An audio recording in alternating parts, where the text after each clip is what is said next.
এই বিয়েবাড়ির সিজনে আমিও পেয়ে গেছিলাম ক্যাটারিং এর তরফ থেকে একটা রয়্যাল বিয়েবাড়ির ইনভিটেশন। নানান রকমের স্টার্টার আইটেম, এছাড়াও কিন্তু ছিল ওদের ওখানে লাইভ কিছু কাউন্টারসও।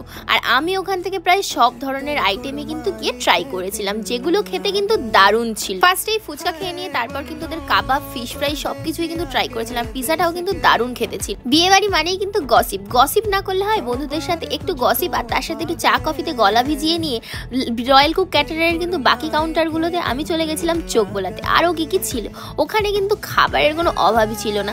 তারপর ওখান থেকে আমি চলে গেছিলাম ওদের মেন কোর্সগুলো দেখতে, যার মধ্যে ভেজ নন ভেজের কিন্তু অপশন ছিল।